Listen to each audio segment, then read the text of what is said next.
Welcome back to the On Switch. We target valuable information, and the word switch for us is defined by someone with the intent to change history.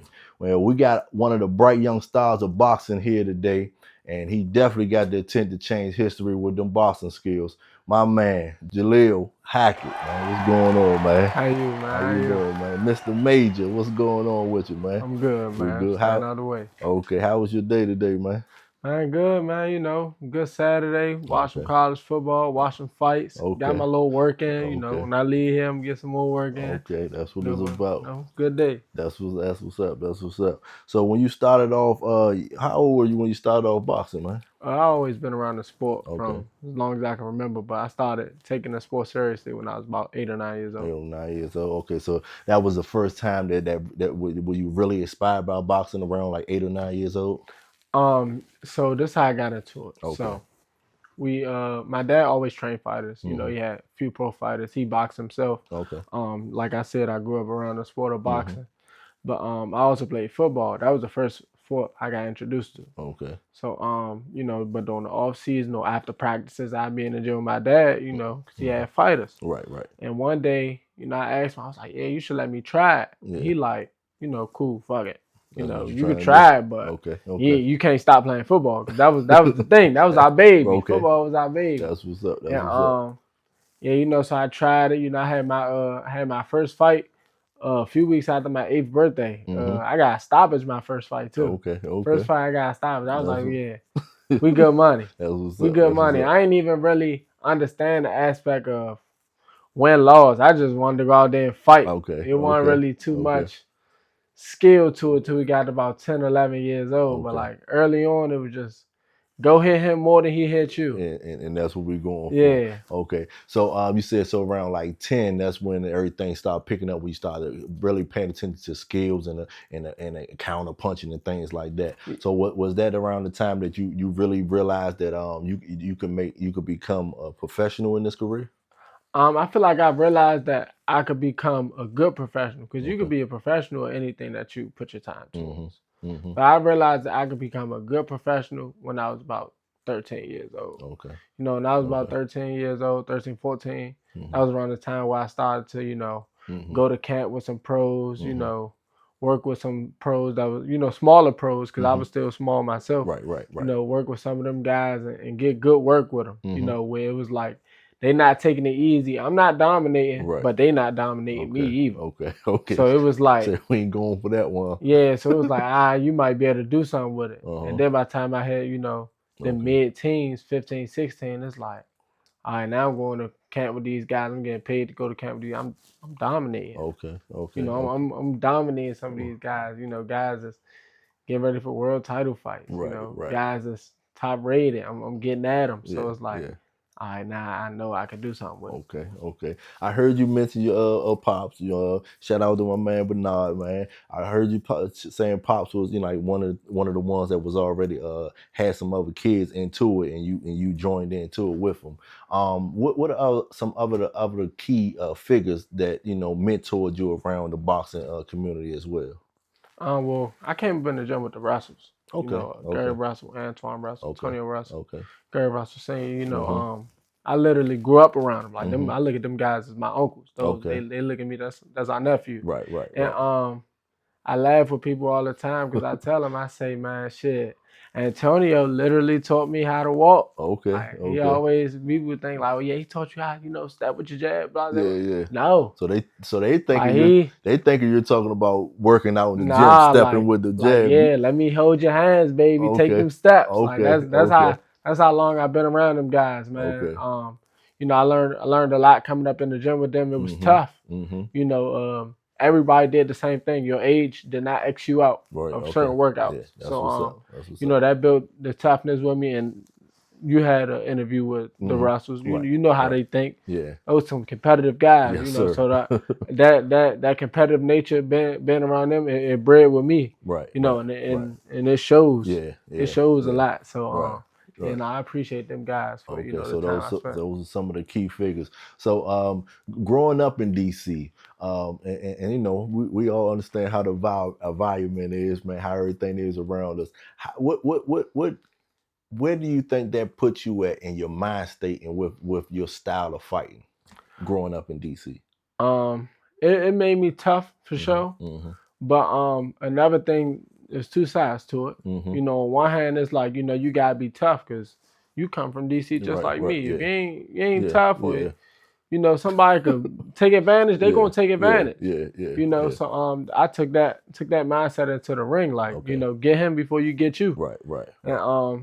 but on the other side, like I was saying, Mm-hmm. I just didn't want to become a product of my environment, you Exactly, know, and I exactly. credit that to my mom, my Yeah, dad, yeah, you yeah, know, yeah. everybody I had around me, Mm-hmm. know the saying, they say it takes a village. Right, yeah, I definitely credit do. my whole village. Okay, that's what's up. That's what's up. Because I definitely understand how it is, and sometimes like when you got some friends and some older cousins that you're hanging out with, and it kind of put us in a situation where it's like we like to hang with our friends and our family members, but then when you know you got another journey in yourself and another a path you got to cross, you know, and they doing different things that don't subject to what you're doing, you kind of have to evolve and move on from them. So I definitely understand what you're saying about that one. So when you locked in, when you say, okay, this is what I wanted to do, you say you're around the age of 13, correct? Yes. Okay, okay. So what are some of those amateur key fights that you remember? I feel like one of the biggest ones for me was my first like international experience. Okay, You okay, know, I was a little bit nervous. Like, you know, okay. I don't get like scared, but I Right. get anxious. Yeah, Like you yeah. ever see a dog Oh, I know. before they Yeah, before they about to run, yeah. they I about to know what run you a mean. dog, Yeah, you yeah, know, yeah. anxious. So Okay, okay. you know, my dad and you know, my grandfather, great recipes his soul. Right, right, They right. told me some of the realest shit I ever heard. Can we hear They say ass whoopings are universal. it? He said, so no matter what language they speak, They can when get you get to their ass putting whooped. hands on them, they're gonna understand. And so I was like, damn, Make a lot of sense to that me. makes a lot of sense. So like Yeah. nerves was gone at Right. that point. Uh-huh. I was like, man, shit, he But bleed too. right. Well, to You know, whoop so his I just, ass. you know, Okay. Okay. going out there and being able to perform at an international level Mm-hmm. was it was surreal to me. So that's probably one of the most pivotal joints in Moments. my amateur life as Okay. far as boxing. Okay. That's what's up. So I was gonna ask, was some of your training regimens, but as we know, as we can look right here at this clip, we was in there the other day working out like hell, and you put me through put Yeah, me get a through little. a mean little workout, man. I say, You caught a little conditioning day, man. okay. You caught us on the conditioning day, So you know. that was light. Yeah, Oh man. it was one of them. We was coming from the boxing gym, Mm-hmm. and we were just getting our little conditioning. Okay. It was just something to get the heart going, get a little Okay. sweat. So I gotta come in for one of those intense days. That was just something light, huh? Yeah, one of them days. Them I'm days be tough for even me. So okay. So I'm you know, definitely gonna just run up tread by there. lightly. Tread Yeah, lightly. just tread Okay. lightly, That's man. what's up, man. So I know how your training regimen go, and with some of it, I seen a partial moment of it, and I don't want no more of that one. You know what I mean? That was all right for me training the first time, which I'm through with that. I survived it. I'm done. Y'all heard that? I survived it. I'm done. All right. So what is some of the training that a lot of fighters that you know don't really take in consideration or they overlook, but you look at it as a pivotal point in your workout? Yeah, what you came and do with us the other day? Oh yeah. Conditioning. Okay. You Okay. know, my dad said all the time, he say fatigue makes cowards of us all. Mm-hmm. You know, when you get them later rounds and you know all of a sudden Mm-hmm. certain punches that you throw that's home run shots, they ain't home run Right. shots no more. Right. You start to second guess yourself. You start to, you Okay. know, certain things just slip. Like Right. you Yeah. know you're supposed to do this, but you just can't do it. Right. You Right. know, that's fatigue making a coward of you. Right. Right. You know, so when you getting tired in the eighth, ninth round, I'm just coming on. You know, Okay. I'm at full throttle at that point. Okay. And Okay. that's where, I take over and it becomes hard for, guys to last. Right. Okay. Okay. So with that being said, in your own words, how do you describe your fighting style? Pressure fighter. Pressure fighter. Pressure fighter. I'm gonna Okay. break you down. Okay. If you can't last, I'm gonna stop you. Okay. And it's not like one of them things where like, all right, I'm gonna start slow and pick it up. Mm-hmm. I'm gonna start fast, and it's gonna be fast for as long as the fight go. Okay, okay. Yeah, you know. So if you can't keep up with that, then it's gonna be a long night. Yeah, yeah. So you saying you step in there, you feel as though let me put the gas on first. Let me see if I break him down to where he can't last no more, because my foot gonna stay on the gas. Yeah, like Yeah. I feel like a lot of fighters, you Mm-hmm. know, good fighters, decent fighters, a lot of fighters that I've been around Mm-hmm. and I've seen, a lot Mm-hmm. of them got, you know, they got quarter mile gas. You know, they could mash the pedal for a quarter mile, Okay, okay. but then after the quarter mile, you know, they got in cruise control. They trying to Mm-hmm. figure it out. Mm-hmm. To with me, I'm gonna push the pedal for, you know, 2, 3, 4 miles. So when Okay, you got it in cruise control out there quarter, I'm still pushing. okay, I'm still okay. pushing, and you might have went faster than me the quarter. Mm-hmm. But when you slow down, I'm right on you. I'm Okay, right on you. And then after a while, I pass you. right. And me passing you is me basically you know, you draining out and then you getting stopped. Okay, okay, okay. So when you first started training out, and when you went on, what, because how old were you when you joined Floyd and them in that training? I started to I was around Floyd most of my amateur career, Okay, you know. okay. First got introduced to him when I was about 9 years old. Mm-hmm. But as far as being around him consistently, around 15, 16 Okay, years old, that's when okay. I started to be around him often. Okay, okay. So you were training with those guys. I know you learned a lot from that. I mean, when you coming up in the amateurs, you're going to learn a lot anyway. So I know you learned a lot from over there. So now you're training with Kenny Ellis currently. Yes, Okay, that's my assistant coach. My okay, dad, my head coach. okay. Your head coach. Okay, Yeah. assistant coach Kenny. Okay, that's what's up. So how has it been working with Kenny? Been in your corner as well. It's been great, man. You know, we got the same thought process on Okay, boxing, so okay, it's really easy. okay, Like, you know, Kenny, you see man, get man. You okay, know, okay. if he's supposed to get stopped in 5 rounds, Mm-hmm. why y'all getting the 6, 7, 8 rounds? Right, You know, right, right. he don't believe in the, you know, just dancing around looking at each other. Yeah, We're not yeah. gonna waste time. You want to get We're at it. gonna get Okay. straight to it. So the method that your dad already put in to the forecast of what's Yeah, going on, he just doubled he down. He doubled just down doubled on it. down. Okay. So I know pops like, hey man, look, we gonna treat it like it's a dog fight. We're gonna get in there, and Absolutely. we gonna hit Absolutely. first. Yeah, you know, he know what he got. He know Right, what he got in his right. yard. You Yeah, know, yeah, you got game pits, and you yeah. know, I got a back half pit. Like he gonna go good, but in that back half, he turn it up. Right. I'm gonna run him. You know, Yeah, I'm gonna run him hot. yeah. You know, a lot of people they don't got that. They Right, don't even got game dog. right, You right, know right, that it right. just look good. Yeah, yeah. So when the looks wear off, and it's like now we see what the real dog is. Now what's going Now on? it's like Okay. now he trying, you know, he trying to pull his dog. He trying to scrap. Uh, he in there. Yeah, that Let him it get even worse though. let Every him. time they scratch, it get worse Yeah. because you know he know how to ignite his dog. You know, Right. he look at him. In between rounds, he do it a lot. He Yeah. did it my last fight. He What? say, look across the ring. Okay. He want to quit. You just gotta make him. You gotta give him a reason. Oh. You know, so I Okay. just So give him a reason. that just Yeah, that just turn. Yeah. that gives you the on switch. Yeah, like you know, your dog, he getting it in. You smack dog, Yeah. get him, girl, Yeah. get him. Yeah. Turn the dog Turn it up. Yeah. up.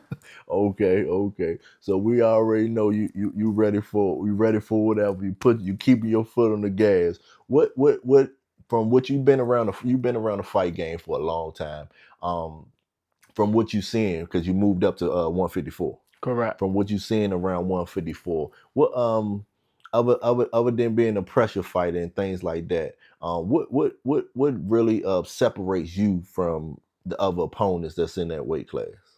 Right now, I feel like a lot of those guys, you Hmm. know, they are recently moving up. Hmm. Some of them are recently moving up to Okay. 54. Some of Hmm. them been Been there there. for a while, but Right. they are former welterweight Right. fighters. Right. Right. A lot of them guys took the move up as a chance to slow their pace down.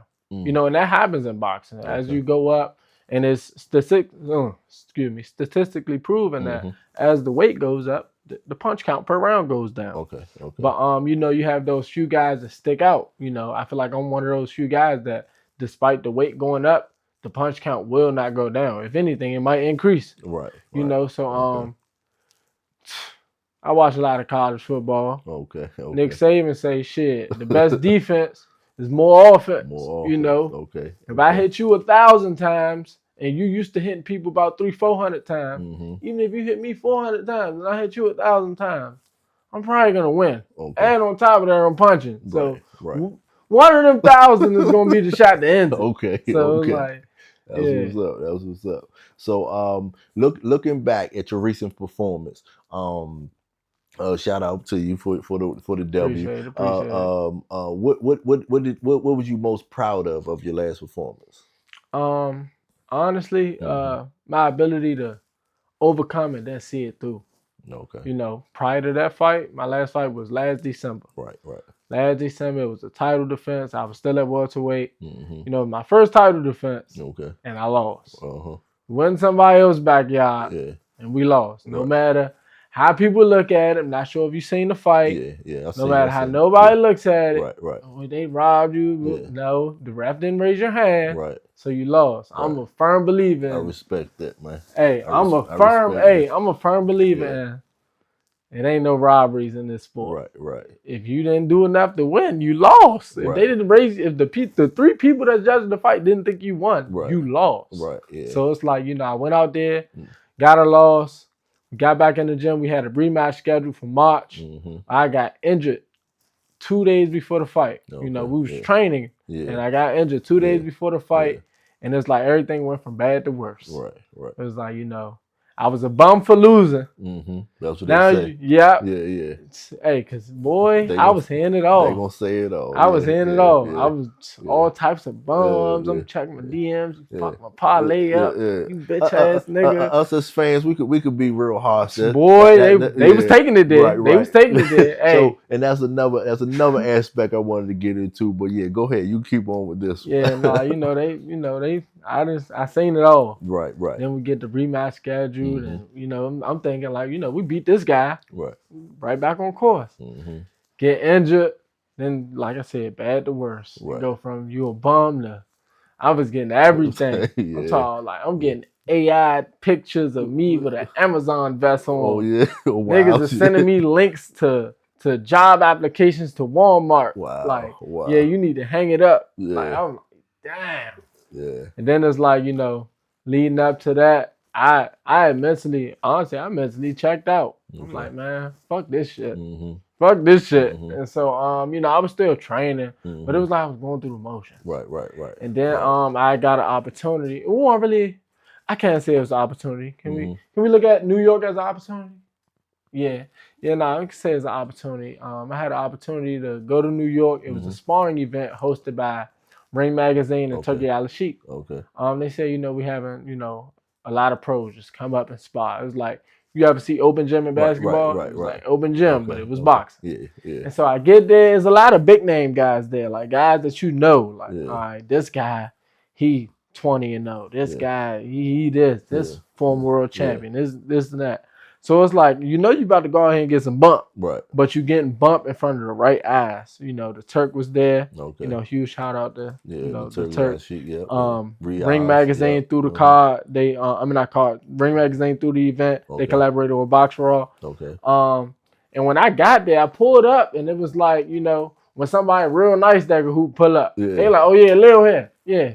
Go ahead, hurry up and suit up so we get you in there. Right. So I suit up. He on my team. Yeah. I suit up. You know, they try to figure things out, like who gonna work with who. Okay. And I gotta give a huge shout out to Rashidi Ellis. Okay. You know, he's another pro fighter. Okay. If I'm not mistaken, he's what, 28, 29-1. Okay. Former top 5 rated guy, 147. Was in line to fight for a world title at one point. Okay. But yeah, nah. Everybody, you know, you gonna spot Jalil, motherfucker. No, you gonna spot Jalil. No, niggas just I spot anybody but him. Yeah. And Rashidi was like, shit, I spot him. Yeah. I spot him. Right. And so we get in there, we do some hellified work. Okay. And after we work, I think we were like the 5th or 6th guys to spar, because it was hundreds of fighters there. Right, I can imagine. Yeah. We was like 5th or 6th. Right, we sparred. I think the Turk watched one more other person spar. He got up and left. Yeah. On the way out, someone from his team said, you know, good work. We'll be in touch.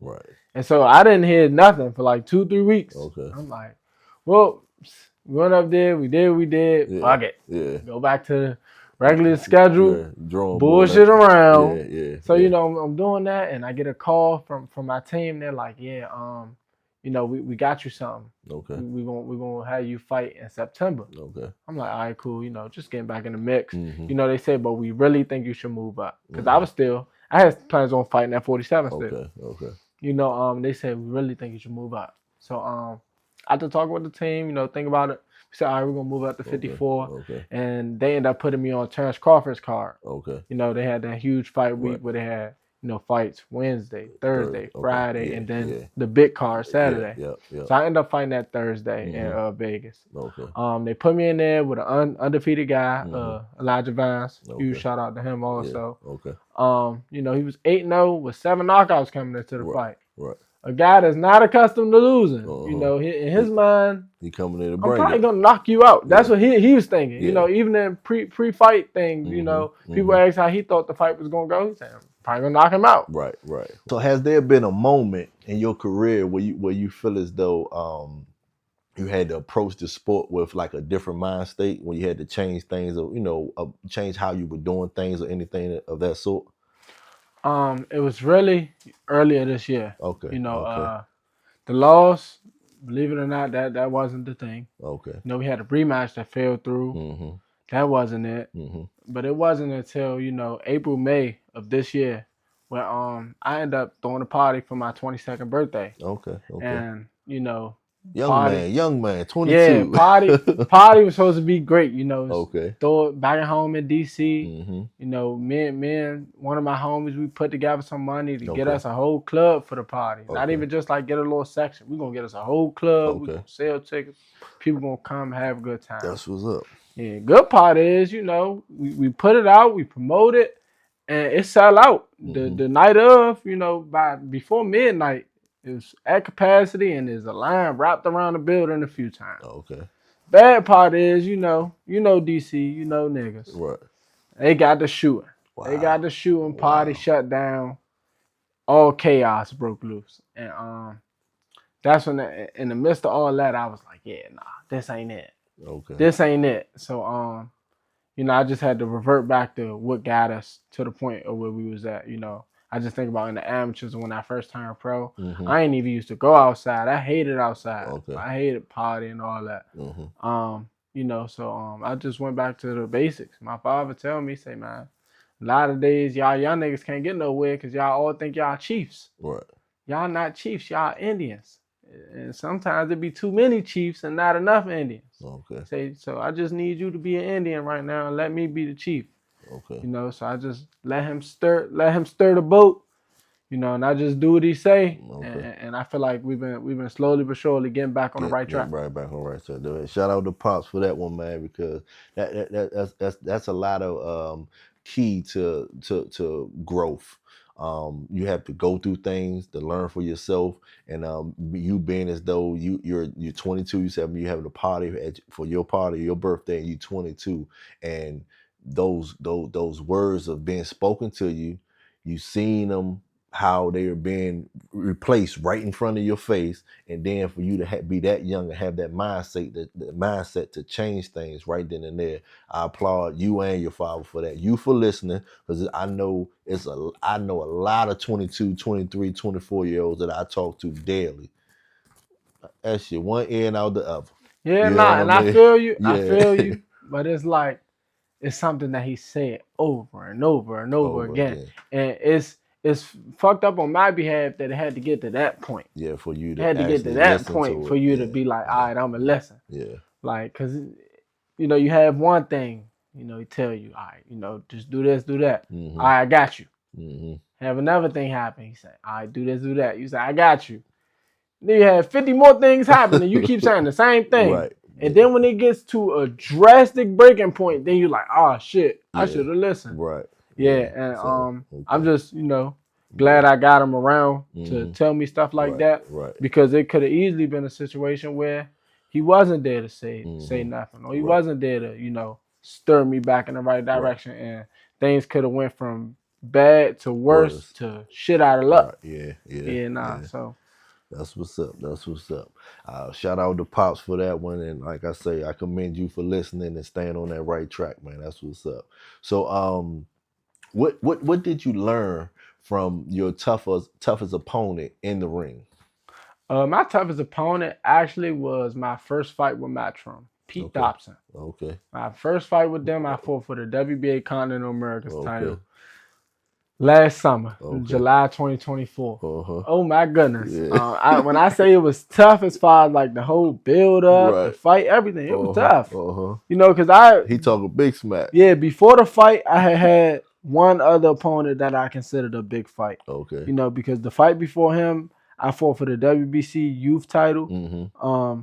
And that was a big fight to me because the guy I fought, it was my best opponent yet. Okay. He was 15-1. Okay.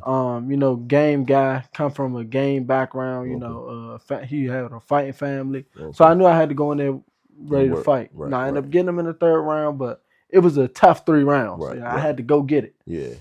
So you know, we fighting Pete, Mm-hmm. and I signed the match from. They announced the fight, and you know that little trail that DC to New York is far, but it ain't far. It ain't far. Yeah. Yeah, word get around. Yeah. They announced the fight. Yeah. Everybody and their mother saying, man, he outkicked this coverage. Yeah. He outkicked this coverage, man. He doing too much. Okay. Why the hell was he fighting Pete? Yeah. His first fight with Matchroom. He could have eased his way in. But I tell people I asked for it. Right. My team, they second guessed it, but I'm like, nah, man, we about to fight this nigga. Uh-huh. And you know, it was for a continental belt. Yeah. I gotta stop doing that too. What's that? Often I say when I speak on, you know, that title, I say, oh, it's a little continental belt. Right. It's dudes that ain't never won no belt like that. Yeah. That belt right there put me in top 15 in the world. Exactly. So I can't talk about it like it's little. Yeah. But you know, we talk Yeah. shit. Yeah. Talk that but shit. yeah, nah, you know, so we getting ready for the fight. Pete is talking cash shit. I seen it. Every day is he say, she say, man, yeah. you know. Man, Pete say he gonna do this. Pete say, man, he a little ass boy. Uh-huh. I think the thing that got me was probably like a little bit less than a month out from the fight. My father's birthday fell on Father's Day for last year. Okay. And for his Father's Day and his birthday, Pete posted him. Not only did he post him, but he must have woke up before me, because he posted him before I even posted him. Wow. Post him. He said, yeah, man, I just want to give a huge shout out to Jalil Hackett, man. Happy Father's Day to you. You know, it's going to be real. He said, I can't remember exactly what he said, but it was something in the midst of, you know, you a great dad. It's going to be real fucked up when I fuck your son up. But happy Father's Day, man. Happy Father's Day. Wow. And I ended up seeing it. I seen it, but I didn't see it. Right. I ain't really paying no attention at first, because I thought it might have been one of my brothers that posted it. I ain't really pay attention to the name. Yeah. But it wasn't until I remember this shit vividly. Yeah. We was down Haynes Point. And I'm finishing my run. And I look again. You said it was Father's Day? Yeah. Because I think I seen y'all down there Mother's Day. Hey, I get my miles. So you might have seen any given day, you might have seen me. Right, okay. And I'm looking, I'm like, oh, I'm going to fuck this nigga up. I'm gonna fuck him up. At that moment, he just made it personal. I wanted to fight that nigga right then. Oh yeah. I never took a fight personal. Okay. Never took a fight. But that right there, that fight was personal at that point. I was pissed. I say, man, I'm gonna fuck him up. Yeah. And so we get to the press conference. First time us seeing each other in person, and it was lit. You go look it up. I watched the whole build up. It was so crazy. Yeah. Me and Pete originally were supposed to be the first of the 4 fights on TV. Okay. The build-up was so crazy, we ended up getting pushed to the co-main event. Yeah. And it was like, it was unreal. You know, you know, it was so crazy that even Eddie had, you know, he was talking to Boots before the weigh-ins and before the press. I was like, man, do you think we put him in there, you know, too soon? Right. And Boots was like, nah, man, trust me, he nice. He got it. Eddie and them was like, all right, fuck it. You know, let him do what he do. I seen him talking all that shit. He was like, yeah, man, you a boy and this and that. Yeah, my whole thing was like, man, I'm gonna just have to show you. I'm gonna have to show you better than I could tell you. And I tell dudes like, you know, them New York guys, they gonna talk. They gonna talk. They talk. Yeah, for sure. You know, so we you got know that. you gotta shut them up. If you don't shut them up, they gonna keep talking after the fact too. For sure. So I definitely had to go in there with the mindset of like, all right, you gotta weigh him out. So that little soft comatose night on the side of his head, that shut him up, huh? Man, hey, it was 10 rounds. It was 10 rounds of that shut him up. Yeah, you know, after the fight, it was mutual respect. Yeah. I seen that little soft knot. That just was growing bigger. Yeah, nah. I can honestly say, like, I can't even lie to you. That whole fight, you know, I can speak on it differently now because it's over. Yeah. So the first round, I'm going out there. I'm like, man, I fuck around, hit him again after the bell. Yeah. I was pissed. Like I was hot. Like, and I never been one of those dudes that like fight off anger, fight off emotion. I feel like that get you fucked up. Yeah. But like that first round, I fought that whole first round off pure anger and emotion. From that text you read. You know, I sat down after the first round, took my deep breath. I'm like, all right, that's over. Let's fight. Let's follow the game plan now. Let's get to the so game I went out there, was executing real good. Okay. I think we got to about the 4th or 5th round, and I had him. I thought I had him. I thought I was gonna get him. Didn't get him. Came back to the corner. Had a good few more rounds. We got to about round 7, and I sit down, and my father say, "How you feel?" I say, "Nigga, I'm tired." This is my first 10 round. Prior to this fight, I had fights scheduled for 6 and 8, but I had never been past 3. Okay. You know. Okay. 4. I'm sorry. I never been past 4. Okay. And so we get to that 7th round. He asks, like, how you feeling? I'm like, I'm tired. He like, man, you just had good ass first 7 rounds. You're not about to get this bitch away in 3 rounds. Right, hell no. He say, bro, you gotta drop your nuts. You gotta turn to a man in this bitch. Yeah. And so I just went out there and I was just like, man, shit. Just make sure you winning the rounds. Right. It ain't even about hitting them hard no more. You're not gonna get them because I caught him with some good ass shots. Yeah, for sure. Hats off to Pete. Pete got a world class chin. Yeah. Because he was getting hit with some shit, and I was like, anybody else would have went off these joints. But he took some good shots, and you know, we ended up closing the fight out strong. That was a good fight. It was a good fight. Yeah, nah. So it was a good fight. That was definitely like my toughest opponent. So did he get all the respect? He gave it back to you after that? Oh yeah, for sure, man. He honestly told me, you know, we had a talk. I think me and Pete sat in the lobby of the hotel after the fight, probably talked for like an hour. That's what's up. We just was wrapping it up, you know. Me and him took pictures. I let his son take pictures with the belt, you know, because I tell people at the end of the day, this boxing shit, this shit like a brotherhood. Right. When you get to a certain level, we know that it's millions upon millions of guys that fight professionally. Right. But you probably can name, when you get to a certain point, that top of the food chain is probably like 1,000. And that's a big number. Right. It's not too many guys can say they was at that top of the top. So for us to share that big stage together, it was surreal, you know. And I joke with my homies that whole summer, even till this day. I say, man, I might be bigger than Future, man. And they be like, why you say that dumbass shit? I be like, man, because Future had a show at Wells Fargo, and he ain't sell it out.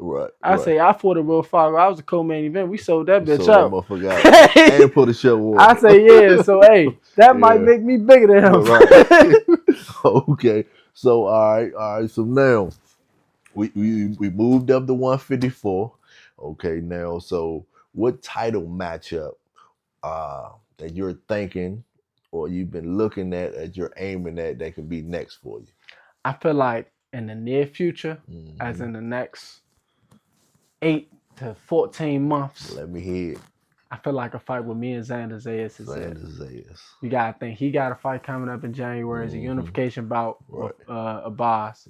Abbas is the WBA champion. Xander's the WBO champion. Right. I think Xander's gonna beat him. Yeah. You know, that's gonna make him a unified champion at 54. Okay. He may get him a few defenses here and there, but you know, I'm looking to climb the ranks as soon as possible to get that fight. I feel like that's the fight at 54. You know, 2 young guys. You know, no offense to the older champions at 54. No offense to any of the older champions, but you rather see them young guys throw down because you might get to see that a few times compared to the old guys. Even if they fight 2 or 3 times, the first fight is gonna be good. Then the next 2 is gonna be weird chess matches.